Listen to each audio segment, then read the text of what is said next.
Dieu est capable de faire tout ce qu'il dit, il fera. Il accomplira toutes ses promesses envers toi. Garde ta foi en Dieu, il ne t'abandonnera pas. Il fera, oh, oh, oh, oh, oh, il fera, oh, oh, oh, oh, il fera.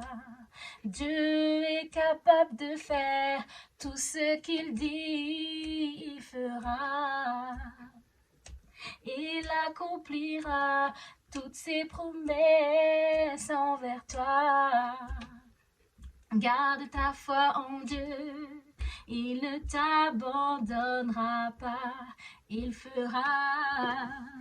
Hello chère femme de valeur, c'est Nathalie pour cette deuxième. Je vais vous parler de deux thèmes encore très importants que sont l'intelligence et la sagesse, l'esprit de sagesse et l'esprit d'intelligence. La raison pour laquelle je voudrais vraiment partager ça, c'est parce que je rencontre beaucoup de femmes qui aimeraient réussir dans leur entreprise pour gagner beaucoup d'argent. Et ça, c'est ce que les gens vous mettront dans la tête partout.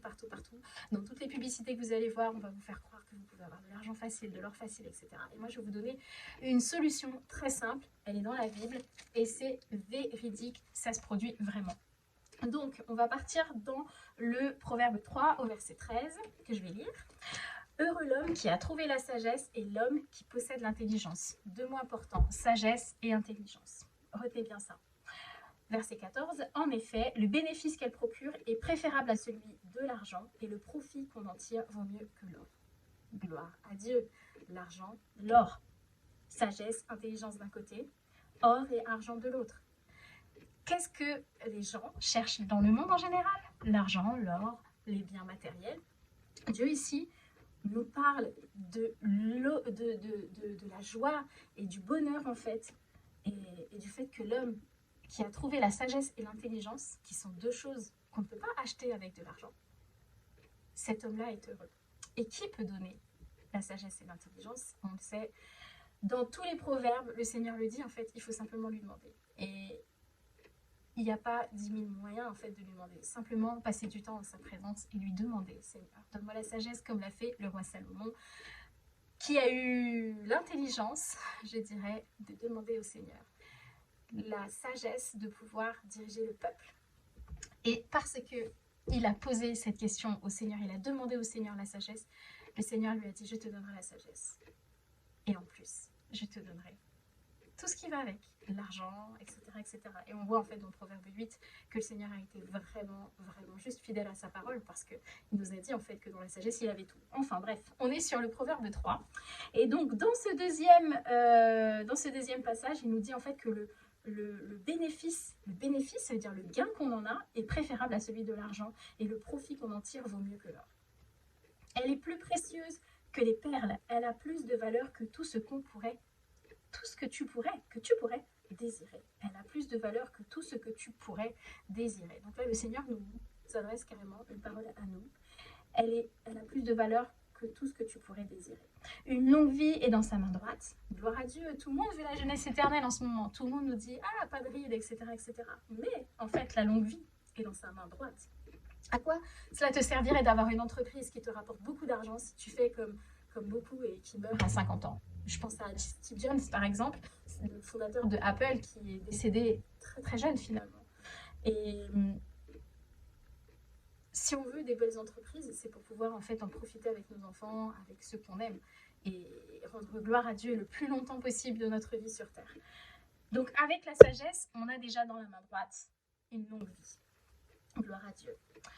Et dans la main gauche se trouve la richesse et la gloire. Donc demande la sagesse et tu auras et la longue vie et la richesse et la gloire. C'est pas merveilleux ça? Et n'oublions pas que la gloire revient à Dieu. Il faut toujours lui redonner. Au verset 17, ses voies sont des voies agréables et tous ses sentiers sont des sentiers de paix. Elle est un arbre de vie pour ceux qui s'attachent à elle et ceux qui la possèdent sont heureux. Je ne sais pas ce que vous recherchez.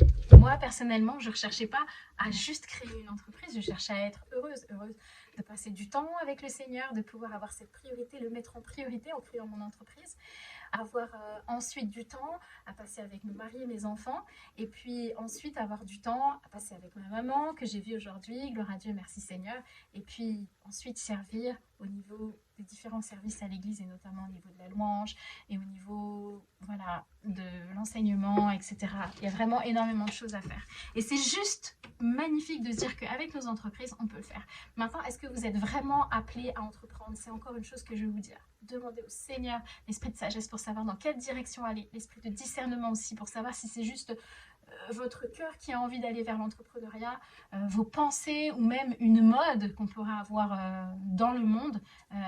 Tout le monde n'est pas appelé à l'entrepreneuriat, tout le monde ne peut pas être appelé à ça. C'est normal parce qu'on a tous des dons et des talents différents. Maintenant, si le Seigneur a mis dans votre cœur de créer votre entreprise, vous êtes au bon endroit pour pouvoir le faire avec la parole de Dieu, avec des frères et des sœurs, surtout des sœurs ici, on est, qui vous aideront à grandir dans la parole et en même temps construire vos entreprises. Parce que le Seigneur transforme en même temps le caractère. Il va transformer votre caractère de leader. Il va vous permettre de vraiment révéler tout ce qu'il a mis en vous, vos dons et vos talents. Mais ça se fait vraiment par un processus. Et ce processus, il se fait au travers de la parole de Dieu et au travers du Saint-Esprit, l'œuvre du Saint-Esprit en vous qui va vraiment illuminer la parole de Dieu en vous alors que vous allez avancer petit à petit et créer votre entreprise. Et c'est vraiment une aventure merveilleuse de créer son entreprise. J'ai jamais vu un tel degré de perfection entre guillemets dans la manière où Dieu va nous travailler sur nos caractères, sur nos dons, nos talents, aller vraiment en profondeur. C'est une des montagnes les plus difficiles, mais oh mon Dieu, qu'elle est merveilleuse. Surtout quand on la traverse avec le Seigneur. Et je voulais vraiment vous encourager pour vraiment à demander encore au Seigneur, est-ce que vous allez dans la bonne direction? N'oubliez pas, toutes ces voies sont justes et ces sentiers sont des sentiers de paix. Donc si vous n'êtes pas en paix dans la création de votre entreprise, c'est peut-être que vous n'êtes pas dans la bonne direction. Demandez vraiment à Dieu l'esprit de discernement pour ça. Et une fois que vous savez que vous êtes dans la bonne direction, demandez vraiment à Dieu l'esprit de sagesse et l'esprit d'intelligence pour pouvoir mener votre entreprise à la manière du ciel, c'est-à-dire avec sagesse, avec intelligence et tout pour la gloire de Dieu. Parce que nos entreprises sont des entreprises pas pour pouvoir se glorifier soi-même. On ne crée pas son entreprise pour pouvoir faire de l'argent et glorifier maman. On crée son entreprise pour pouvoir laisser le Saint-Esprit vraiment glorifier Dieu au travers toute l'œuvre qu'il va pouvoir faire en utilisant vos dons et vos talents. Si ce message tombe dans vos cœurs, franchement, j'aurais réussi ma journée. Je fais ce que le Seigneur me dit de faire. J'ai aucune envie de tourner des vidéos. Je ne suis pas une influenceuse. Je suis juste... je suis une entrepreneur, mais le Seigneur a vraiment mis dans mon cœur de vous édifier par la parole. Parce qu'il y a plein de gens qui sont un peu partout sur les réseaux sociaux et qui vont vous donner un tas de méthodes alternatives. Mais vraiment, il n'y a pas à payer des séminaires super chers pour aller développer telle ou telle méthode de développement personnel ou autre. Le développement personnel doit passer par la parole de Dieu et par l'œuvre du Saint-Esprit en nous. Et il n'y a pas de chemin rapide et il n'y a pas un autre chemin. Jésus est la vérité, la vie, il nous l'a dit. Il n'y a pas d'autre chemin en fait.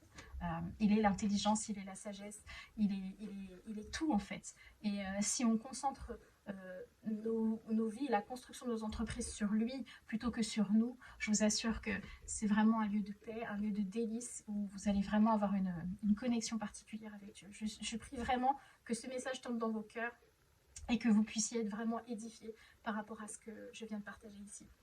Que le Seigneur vous bénisse, que vraiment vous soyez fortifiés alors qu'on va rentrer dans une nouvelle année, une nouvelle saison, que vraiment, si vous êtes appelés à entreprendre, vous entrepreniez avec Dieu et pas à la manière du monde. Que le Seigneur vous bénisse. Vous pouvez toujours cliquer sur le bouton un peu plus bas pour prendre un rendez-vous avec moi, si vous le souhaitez, pour un appel à la clarté. C'est un appel de 30 minutes gratuit. On fait le point sur votre projet, professionnel en particulier, et de création d'entreprise surtout.